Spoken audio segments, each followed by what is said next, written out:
Welcome back to the Hair of the Dog podcast. I'm your host, Nicole Begley, and today I have quite a treat for you. Gosh, I feel like I say that every time, but it's true. I mean, it's true every time. Today I have Karinda Kinsler with us, and she is an incredible equine photographer based in Houston, Texas.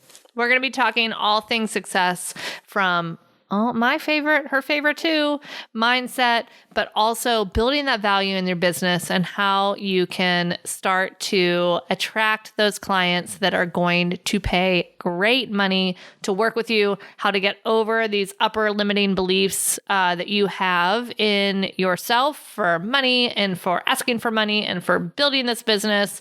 And we're going to be talking about her start to her business and how she photographed 365 horses in 1 year. I don't know if you just did the math, but 365 horses, 365 days. That's a lot of photography. And so we're going to be touching on that a little bit too. So anyway, you're going to love it. Stay tuned. Welcome to the Hair of the Dog podcast. If you're a pet photographer ready to make more money and start living a life by your design, you've come to the right place. And now, your host, pet photographer, travel addict, chocolate martini connoisseur, Nicole Begley. Hey everybody, welcome back to the Hair of the Dog podcast. I'm your host, Nicole Begley. And today we have a horse guest with us. She's not just horses anymore. She's doing all of the things. You guys might have heard of her, Karinda Kinsler from Karinda K Photography from what part of Texas, Montgomery? Is that around Houston? Yes. Okay, from Houston, Texas. Karinda, welcome. Yes, I'm so excited to be here. Me too. I'm so excited to have you here. Yeah, and talk about all of the things because, you've built quite an incredible business. And so I just want to dive into that. Why don't you give us just a little bit of background first? Like, how long have you been in business? Well, actually, maybe start with what your business is now. So tell us a little bit about what your business is now, and then we'll hit that time machine. So now I am solely an equine photographer. I've been in business for 10 years, and I actually started out. When I first started out, I actually photographed livestock. That's how I really got my start. Was working for a livestock photographer that did all the big shows. And I actually interned for them in college. He saw me playing with a camera on Facebook and was like, "You're kind of good at this. Do you want to come work for us?" And I was like, "Sure, why not? I don't know what else I'm going to do. I'm about to graduate. I don't know." And so I went and worked for them. And I was like, this is not very fun to not get paid very much and work for 10 hours and moo at cows to get their ears up all day. And I was like, I think I can make my own business. And my business was born. I love it. I'm sensing a little offshoot cow photography 101. Do you have to do like the same tricks for horses to get like cows' ears up? I actually think cows are easier to get their ears up. You can just literally moo with them. They're like, and they just put their ears up. A horse is much more complicated. They are. They're much more. Yes. They're extra, as my daughter would say. Awesome. 10 years. So you started probably about the same time I did. I started my business in 2010, which seems like yesterday, but also seems like an eternity ago. It's crazy how much has changed in the 10 years. Like just even something as simple as Facebook, like it's changed so much and you have to continually learn all these new things. Right. So it's been a journey. Yeah, absolutely. Absolutely. All right. So tell us a little bit more, like, let's go back into the Karinda time machine, back to after the cows. How did you start your business? Did you start with horses or you used to do other genres, right? Yeah. So what I did was I was working at a barn at the time as a working student and I had a lot of free time and I dug up this old camera that was in my mom's closet and I started taking portraits of the horses at the barn while I was kind of in between tasks to do. And I started taking these photos. Like, I like this. I really love this. And that's when the livestock photographer, the owner of the company, contacted me. He was like, "You should come work for us." And then when I started my business, I did what everyone else does. Right. I was like, we think we're like, oh, there's no way I can make a business just with horses. I did the same. Yep. I started and I was like, well, I can't make it just with dogs. And I do some horses too, but it's been mainly dogs. So I'll do families. Yeah. So I did weddings. A wedding fell into my lap My husband worked at a wedding venue in high school, knew the ladies at the venue really well. And someone was getting married there and they were on a really tight budget. And they said, Karinda, we saw the pictures you took at your sister's wedding. Can you come do this wedding? She's literally going to have disposable cameras. Aww. And I was like, okay, I have to learn how to be a wedding photographer overnight. And I like watched all the creative lives I could find to watch. And I like did all this learning.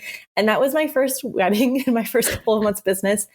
And for 5 years, the first half of my business, I did weddings. And then I eventually started doing newborns as well. We built a newborn photography studio on our property. And I was a newborn and wedding photographer. Oh my gosh, those are like the two genres that are like anything but. Yeah. And, you know, I kind of became a newborn photographer because I was in a coaching program, a business coaching program with a lot of newborn photographers. And it just kind of naturally happened that they all did it. So I just started doing it. Right. You know, it was nice. It hurt your back so bad though. Oh yeah. No, I did newborns for a hot minute. Although I never really did. I attempted some pose stuff, you know, once you're learning like, oh, this is how this actually happens. But I didn't have the patience to like wait till they fell asleep. So you could really like do all that stuff. I'm like, no. So I did some lifestyle newborn. But even that, I was just like, oh no. And I have 2 kids, but I'm not like a newborn whisperer. Other people's babies. I'm like, okay, that's cute. Where's your dog? Yeah. And you know, I joke and I say that I learned so much from being a newborn photographer because I learned patience. You know, I learned how to be patient and I learned how to wait. And there is not a single horse or dog in this world that can fray my nerves because when you're sitting in a newborn session waiting sometimes an hour and a half, 2 hours to get this baby to fall asleep so you can take one photo of them, right? You really learn to be patient. So when horses are antsy or dogs don't want anything to do with me, I'm just like, okay, I'll wait all day. Yeah, no big deal. That's funny. Yeah, I definitely find that I have so much more patience with animals than really anything else. Like I even had in Pittsburgh, I need an assistant. So somebody that I knew that was a newborn, you know, family photographer came to help me, you know, and I'm setting the dog up for maybe the 15th, 20th time of like, all right, let's try again. Let's try again. Let's try again. And she's just like, oh my God, how do you have the patience for this? I'm like, I don't know. How do you photograph newborns? Like, this is why we all work. I could do this all day. For sure. Awesome. All right. So you did weddings, you did newborns. Yeah. How long until you're like, wait, but I really love those horses? This is the fun part. And this is where you realize how insane I am. I was running 2 separate brands. I had 2 for the websites, weddings and the newborns? 2 websites, 2 social media pages, separate Facebooks, separate Instagrams. I did that mistake too. It was exhausting. I woke up and I said, I went to Kentucky. I was staying in a hotel. I was driving around Kentucky, went back to my hotel and said, what the heck am I doing? Why am I not photographing horses? This is what I started doing. And I stayed up all night and I built my 3rd brand. So I built my 3rd brand, literally built the website, started the social media pages. I like sat up all night blogging content from all of the things I'd been doing in Kentucky and started it all. Then the next day I went and met up with a random person that I had known on Facebook. I was like, oh, I'd love to come see your farm and meet you in person. Went to her farm. And I sat down in her office, we were chatting, and I said, yeah, I have this really crazy idea. I want to photograph 365 horses in the next year. And she just looked at me. So many. She looked at me and she was like, okay, cool. And I was like, yeah, I'm starting an equine photography brand and this is what I'm going to do. And, you know, I'm going to do 365 horses. And then that night I went back to the hotel and 365 Days of Horses was born. And that started me on the path that I'm on today, which is why most people are confused by this. But my Instagram is 365 Days of Horses. And it's because I did a project called 365 Days of Horses. And that's really what built my equine photography brand. I love it. Did you, please tell me you batched the shoots? Or were you shooting every day? No, I wasn't shooting every day. So like I went, I traveled all over the place to do these sessions and I had an application, people applied and I would choose areas that I had a lot of applications in that had really great stories. And I would find areas to go to. I went to Kentucky and did like 60 horses in Kentucky in a week. So it was definitely batching, finding groups of areas where I could do a lot of horses at one time. Right. And then get it all done. That's fantastic. I think this is a great point that I want to stop here for a second. And you said this is what built your business, because I see so many people that are struggling to build their business. And I'm like, you just need to get out and start shooting. You need to get people in front of your camera, however you can at this point. And then that starts to build some momentum. And then you're able to start attracting the people that are like paying you from the beginning. And, you know, then it becomes this full-fledged business. Yeah. So, I think like, I always say it's like a roller coaster, right? You're on a roller coaster. And right now you're at the very bottom of the roller coaster and you're like tugging on a rope, trying to pull yourself up to the top. And then you get to the top and all of a sudden things start to work. And then you get like really busy and then all the pieces fall into place and then you get lazy. Then you end back up at the bottom, right? And then you kind of have to climb your way up to the top. That's kind of that phase that I was in. I was climbing to the top and I was trying to get there. And the other thing that I really noticed in that climb to the top for a lot of people is that the urge to just like do it all for free and not make money. And I think that there's such a smart way to make money while climbing to the top. You don't have to give away your sessions. You don't have to give away your images for free. You can sell art. You can sell albums. You can do all of the things, even when you're literally dragging people through your door in the beginning. Right. Oh my gosh. Absolutely. And I think so much of it, just recently I had Denise Duffield Thomas on the podcast and we were talking about this, about the challenge that so many people have of this mindset of, I don't deserve to be paid for something that's fun. Of, you know, like, work's supposed to be hard. Like we have these stories, society driven, and who knows what our, you know, stories from our home, from growing up or what we experienced as a kid. And you have this like guilt for having a job that you love, but there's no rule out there that says you can't enjoy your job. I think that's actually the point of life. I think there's that. And honestly, the other thing I hear at this phase of business building from people is, I'm just starting out. I can't charge those prices, right? You feel like because you were just starting out, you can't go justify selling a $3,000 or $4,000 piece of wall art. But in all reality, you can. Your clients don't know. This might be a really horrible thing to say, but your clients don't know if your pictures are perfectly composed or crisp and in focus. Right. Or if they're totally horrible and you edited them so badly, they look like dead people because their skin is blue. Like your clients don't know. They just see a picture of themselves with their dog or a cute picture of their dog. Right. Yep. So I think that's really important to remember is like, even when you're growing, you can still offer art. You can still sell things. You can still provide this amazing experience and make money. It just means that you might sell smaller art because maybe they don't want a 60-inch where their skin is not quite the right color. Or maybe they're not going to love like 40 images and want to buy an album. Maybe they only love 10, right? But you can still charge well for those. Absolutely. Oh my gosh. Yeah. I look back at some of my early years. I'm like, oh my God. I feel like I need to reach out to those clients, be like, I'm really sorry because this is terrible. And yeah. And it is true because I actually started like everybody else. I started with wait a minute. I make like $35,000 a year in my current job as a zoological animal trainer, and which is like nothing.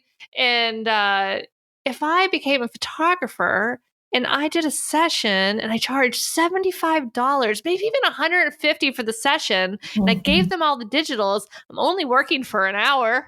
and so I'm making $150 an hour. Oh my God, I'm going to make so much money. And I quickly realized that that's not actually the case. I think back to those days. I remember that. And I remember like doing my first price list and pricing out an 8x10 for like $35. And I thought that was insane. And now my 8x10s are $195. Right. And I'm like, oh my gosh, me 10 years ago would have like laughed in my face. Right.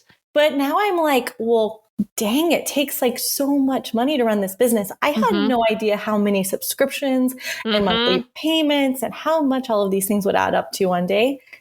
You just can't really fathom what really goes into it when you're in the beginning. Right, for sure. Yeah. I think one of the challenges that people see is they're at that beginning, right? And they're looking at, people that have been in business for a long time and have these higher level prices. And they're thinking, I'm not good enough to get there. I'm never going to get there. I can never charge this in this market. The whole list of things, which how have you found like the best way to help people start to get over that? I tend to see people like starting to, if they can see that somebody else has done it. So it's like, oh, somebody else had a $5,000 sale in a market like mine, or like when they make that first incremental sale. So do you recommend that people like start to incrementally raise their prices as they get a little bit more comfortable and like believe that, oh my, yeah, I can do this? Or are you like a rip the Band-Aid off kind of person that's like, jack them up, get them up there now? So here's my process in this, and here's kind of how I do it. You have to figure out what you want to make in your pocket.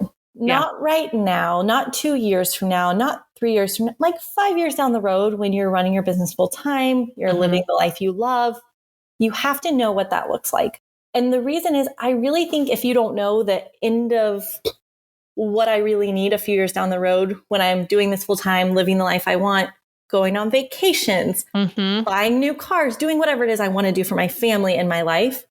If we don't know what that number is here, then what happens is we're creating numbers every year that are kind of just meh, not really with purpose. And every year we're looking at our numbers and saying, I didn't make enough money. I need to revise. I didn't make enough money. I need to revise. I didn't make enough money. I need to revise.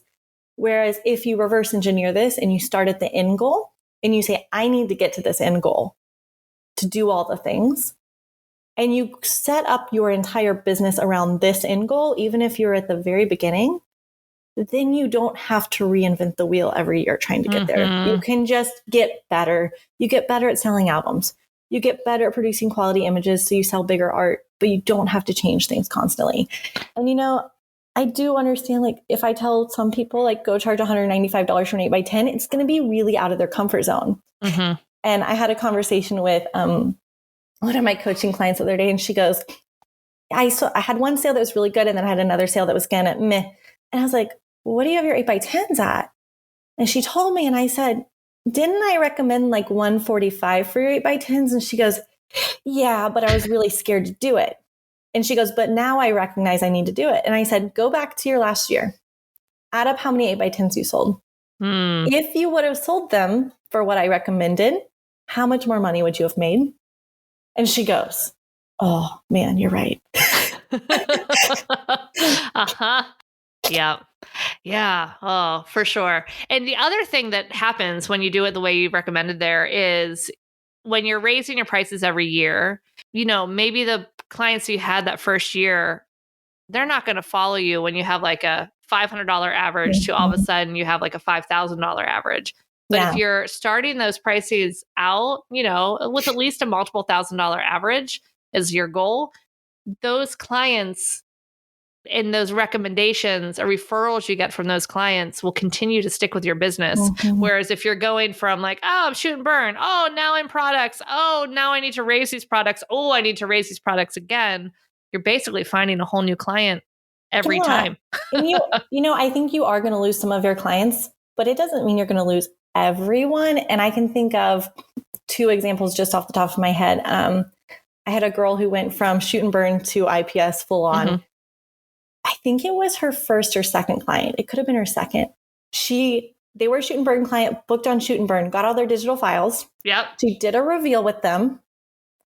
Guess how much money they spent at their reveal, even though they had all their digitals? Tell me. $14,000. Oh my God. $14,000. And she was like, holy smokes. Like, is this real life? Did this really happen? Right.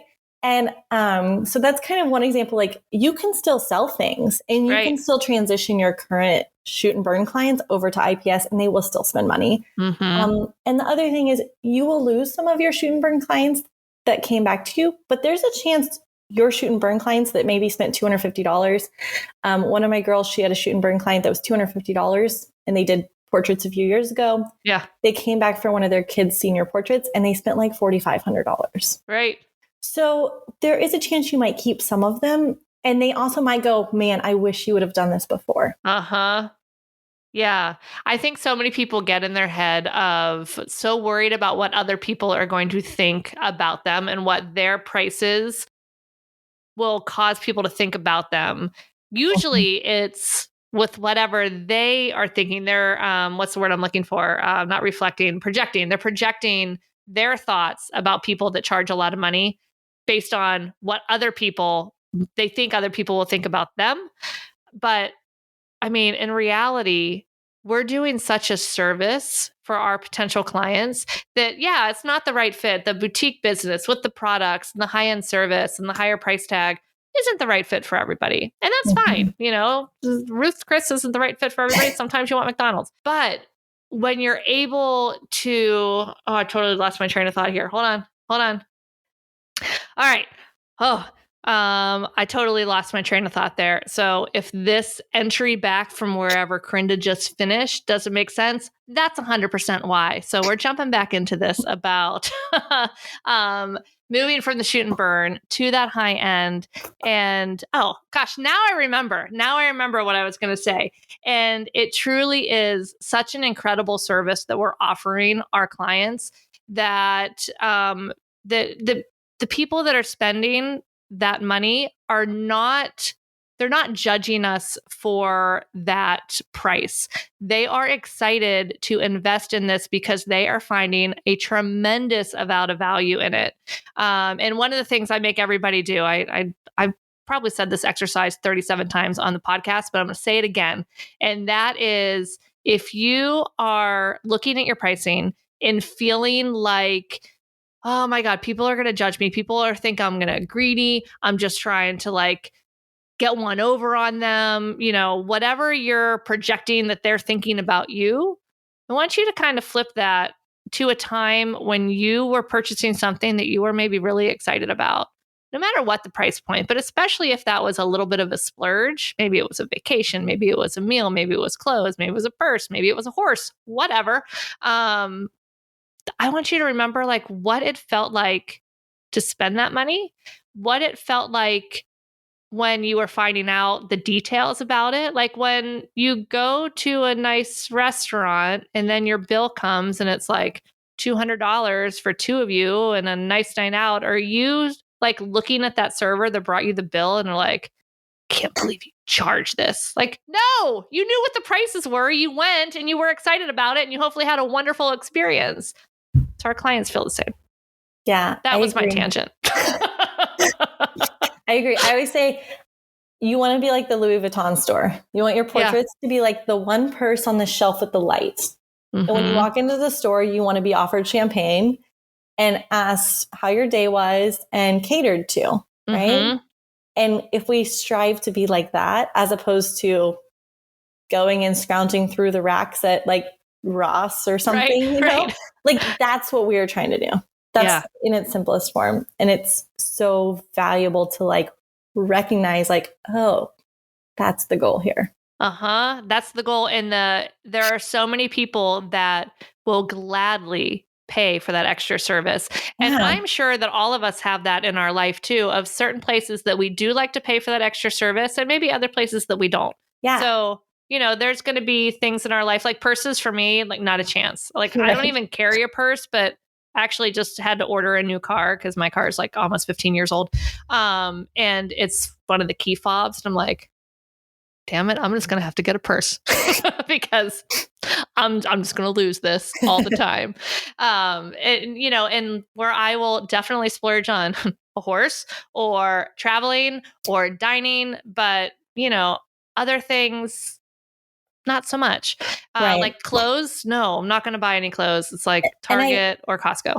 I think the thing about the reason I like the Louis Vuitton analogy is because there are people that will walk past the Louis Vuitton store and they'll stare at that purse and go, I want that. And they will literally like just be in awe and be enamored with the idea of having this, right? And they will save their pennies to go buy that purse, even if they are not traditionally the person that could walk in the store and just, here's my credit card to buy it. And the same thing can apply for us and our clients. We can have clients that save their pennies because we have built ourselves up to be that purse on the shelf that they have been just lusting over for so long. And we can also have the clients that just walk in the store because they walked by and saw it and were like, here, swipe my credit card. We can have both of those people. And they're not the same person, but we have both of those people by building value in what we do for our clients. Yeah. Yeah.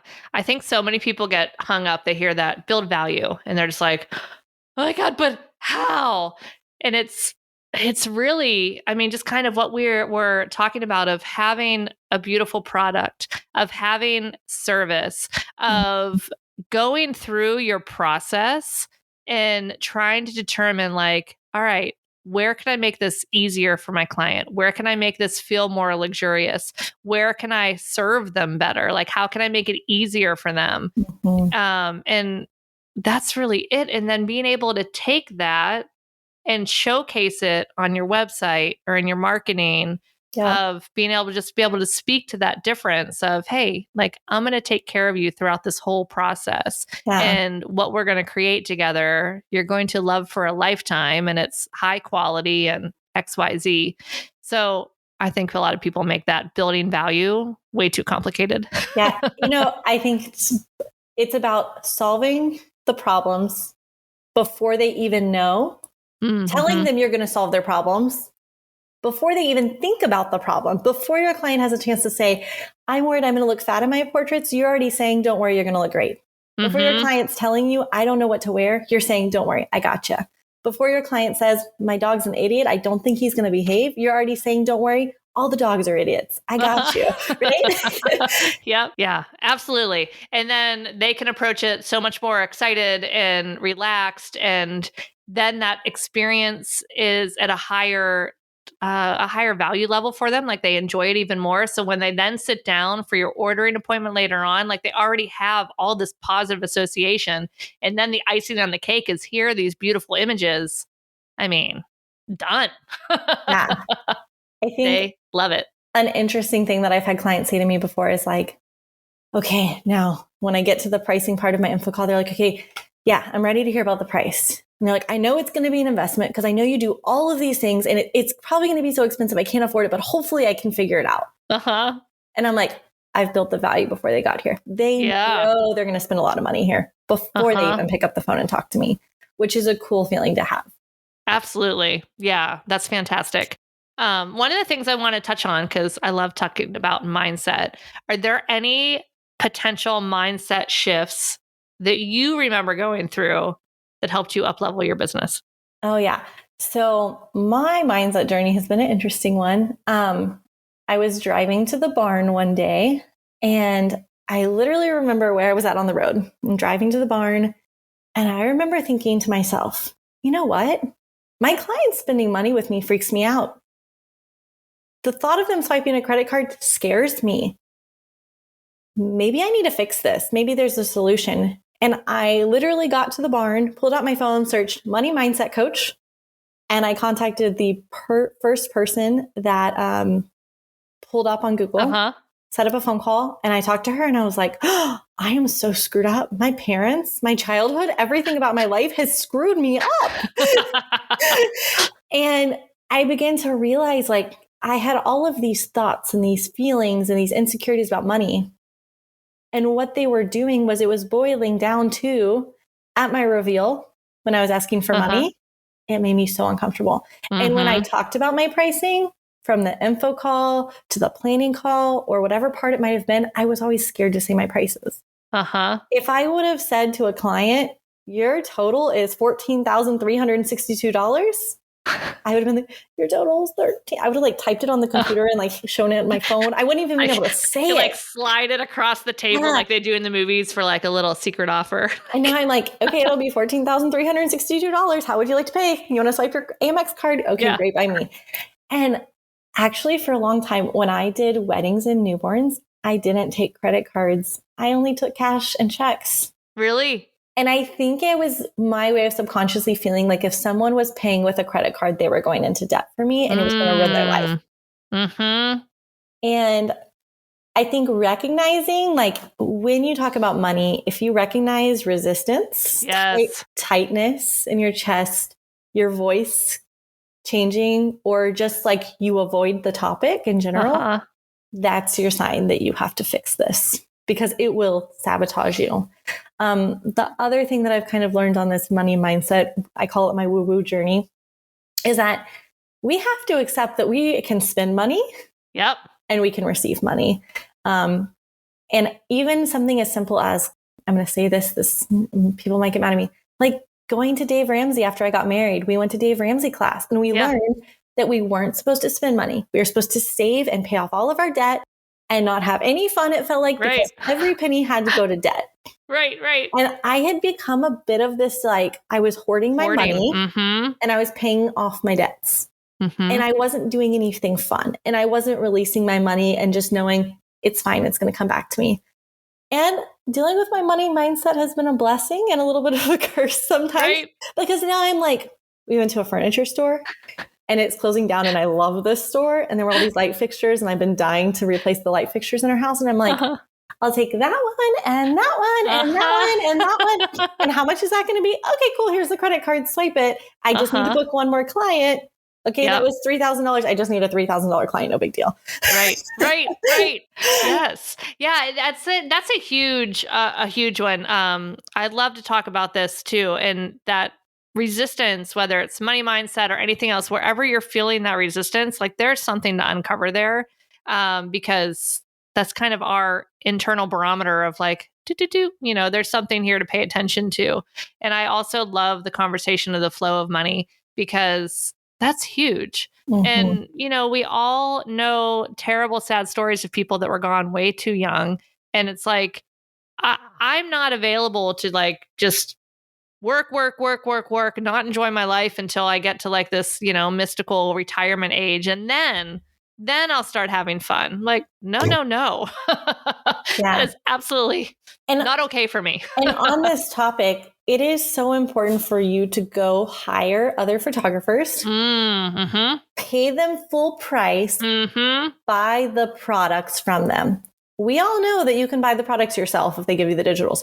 Don't do that. Right. No, you go, you design wall art with them. You buy the wall art for your house. You do the thing. And sometimes that's going to mean that you go into it thinking you're going to get one piece of art for your wall and you end up spending like quadruple what you thought you were going to spend. But you know what? That's what our clients do. And it's important for us to understand that feeling and emotion and to be willing to pour our money into other photographers as well. We try to do every year a portrait session with another photographer. And we go to different photographers. We've gone to Nashville and done portraits of Julie Paisley. We have a pet photographer in Houston we go to almost every year. We went like every year for a while with our dogs. Like we do this, and we had maternity portraits done. We have this giant acrylic. Like we spend the money on portraits because it's important for us to have that experience. Oh man, absolutely. Yeah. And I couldn't agree more. Just, it gives you so much more, it's so much easier to get into the shoes of your potential client, because we like to think, oh yeah, I totally know what it would be like to book a session. If you haven't actually done that recently and gone through the process, you really don't know what it's like to like truly be in that and being like, oh, wait, what should I wear? And remember, we still know more than your average bear. So like we might be able to figure out our own wardrobe, but like if you're worried about your wardrobe, your client is worried times 10. Yeah. So how can we make these things easier and just alleviate these concerns and just really build that value that we're going to take care of them? Yes, it's so important. You feel like you remember how awkward it is to be on the other side of the camera too. Right. Yes. Yeah. I had Carrie Allen. She's in Charlotte for branding photography, and she is fantastic. I had her do new like headshot brand images for me. Gosh, it's been almost 2 years. I need to get them done again. She was freaking fantastic of just like, okay, turn your head this way, drop your shoulder, do this or that. Like just directing me through the posing. And man, I think so many photographers are so scared of the directing for the posing because the same reason they're scared about the money, they're scared of what this person is going to think But I'd be more worried about what this person is going to think when they're standing there totally uncomfortable, not knowing what they should be doing, than being able to tell them, oh, okay, great. Now turn your thing like this. All right. Okay. Drop that shoulder. And then they're like, oh, okay. And you can make it fun. I always like to tell them too, hey, the more awkward it feels, the better you're going to look. So yeah, it's fantastic. And if you want to learn exactly how awkward it is in its truest form. Yeah. And also how great people can be at coaching posing, go book a boudoir session. Oh. Being half naked in front of a camera with a stranger. Yeah.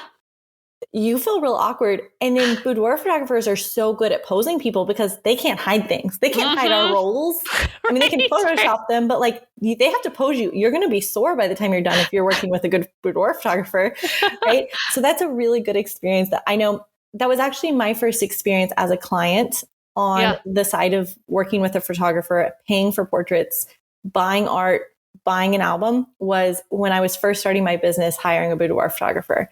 Yeah. And going through the experience as a client early on in my business, I was like, oh yeah, I want to do this for my clients. It was a no-brainer. Mm-hmm. Yeah. Oh my gosh. Absolutely. All right. I do want to touch on one more thing before we wrap up here. And that is how you built your business on why. 'Cause I've talked about this all the time too. I love the why, because so many times, because we're already in a niche, right? Whether you're equine or dogs or, whatever, you're like, I'm already in a niche. I'm niche down. That's my why. I love dogs. I love horses. But man, there's so much more to it, right? There is. And it's such a hard topic. It is probably one of the hardest things to teach people to find their why. And this is where my coaching clients always laugh, and they're like, this is where Karinda becomes the therapist. And this is where Karinda makes you cry. And what I always tell people when we talk about this is, if you haven't cried whenever you were talking about and figuring out your why, if you haven't cried about it, it's not your why. You're not there yet. Not deep enough yet. You need to go deeper. And also, every time you think you've come up with an answer, ask yourself, why does that matter?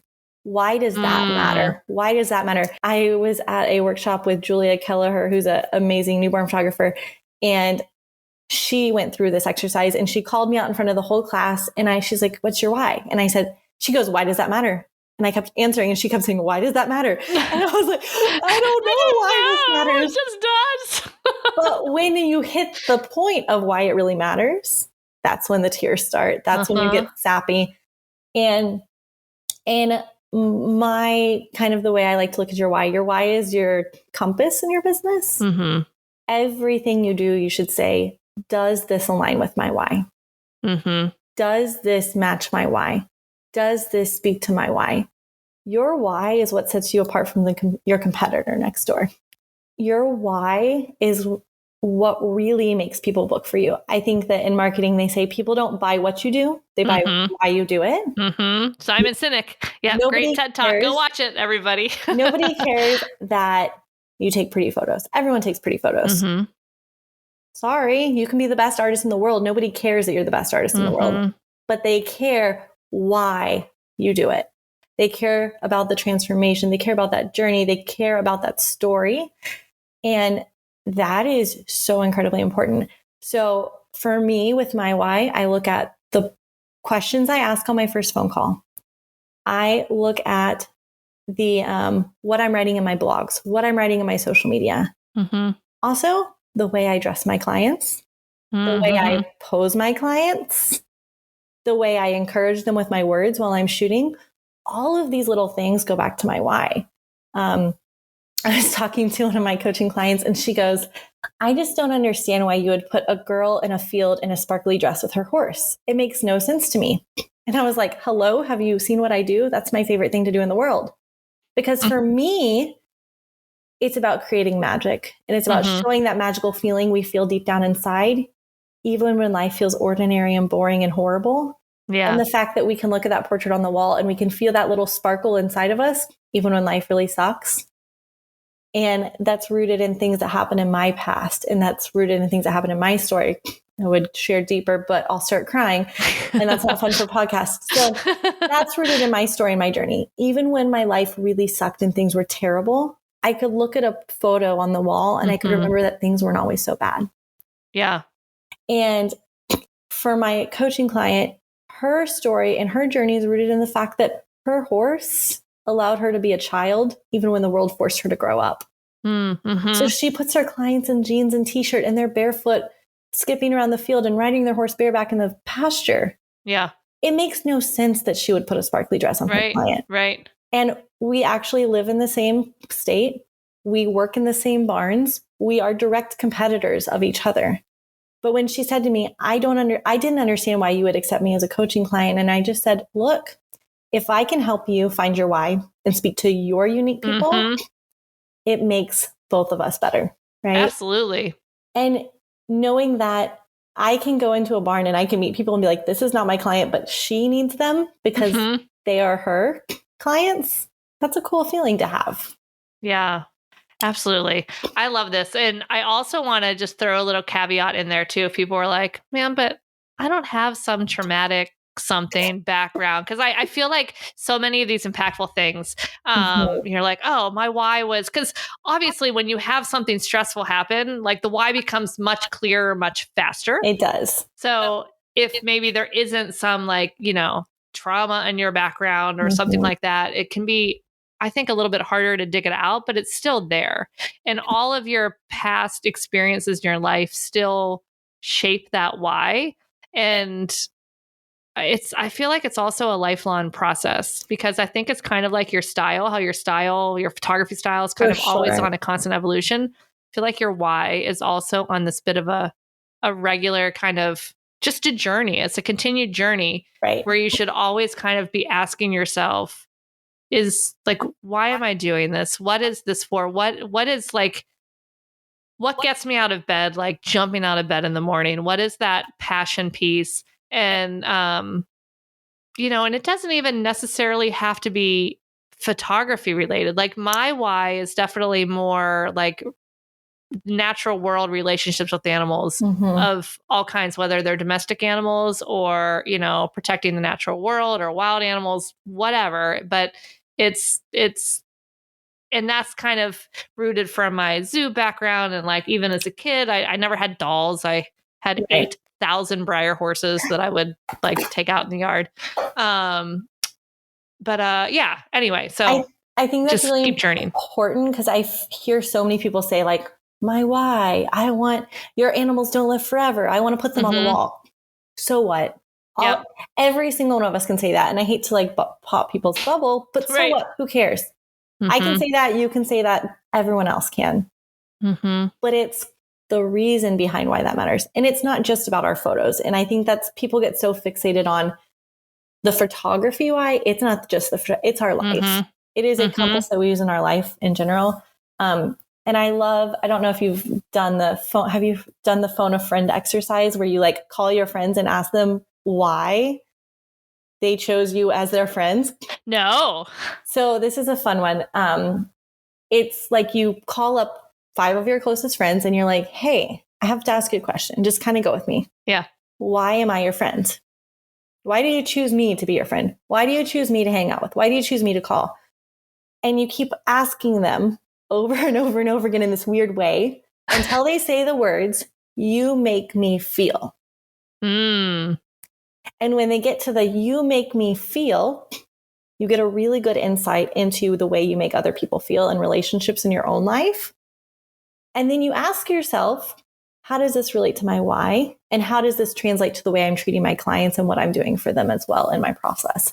And that one has been really helpful. Like I know my friends always call me when things are falling apart and they need a good pep talk and they need to realize that things are okay. They can be okay. There is still that good inside of their life. That's when they call me. Yeah. That's my why. I help them find that little sparkle of hope, that little glistening of hope in there.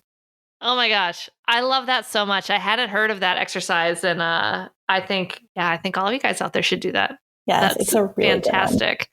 Oh my gosh.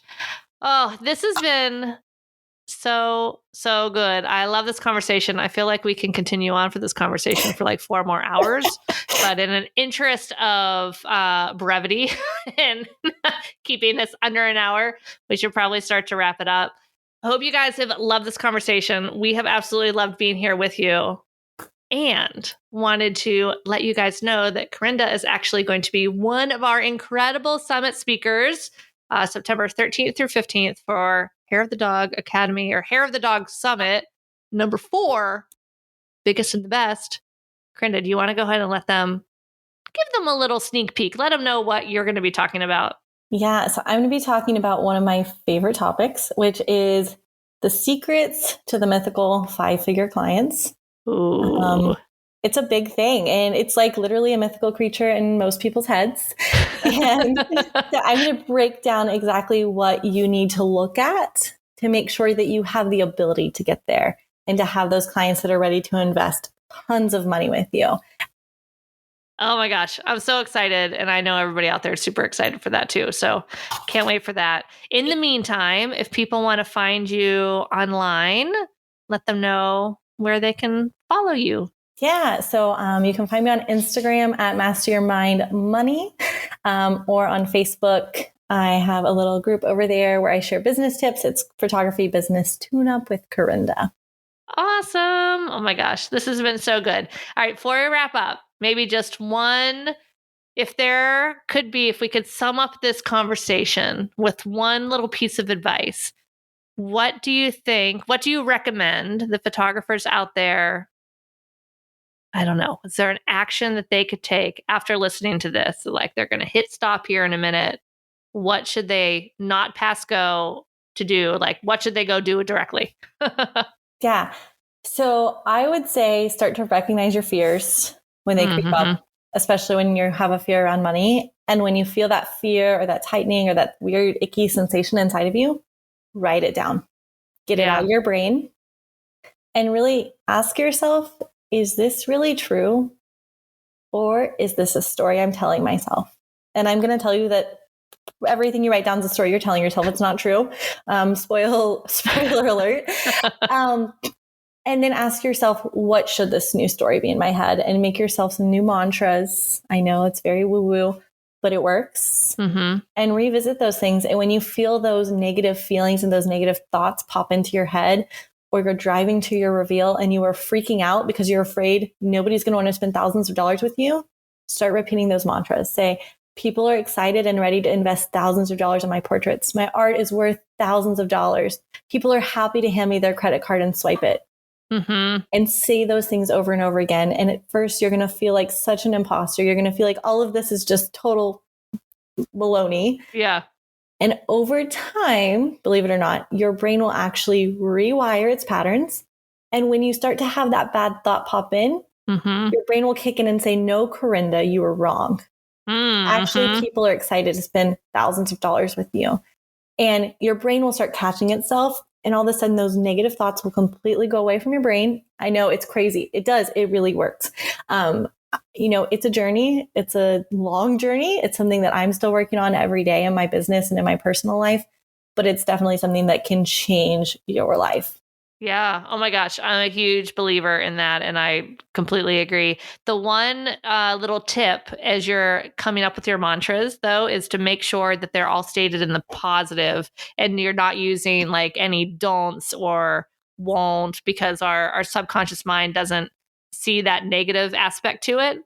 So we always want to write them in the form of, the positive way. So like, people are excited to spend thousands of dollars with me instead of something like, people will no longer be afraid to spend thousands of dollars with me. Don't say that. Say they're excited. Exactly. Oh my gosh. This has been so great. Again, thank you, Karinda. You guys go follow her on social, see, what she's up to, jump in her group, and also come back to learn all of these secrets of grabbing that mythical 5-figure $10,000 sale during the summit. Karinda, thanks for being here with us today. Yeah, you're welcome. Bye, everybody. See you guys next week.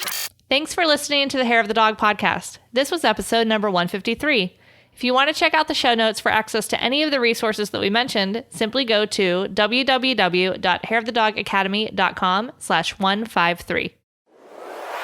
Thanks for listening to this episode of Hair of the Dog podcast. If you enjoyed this show, please take a minute to leave a review.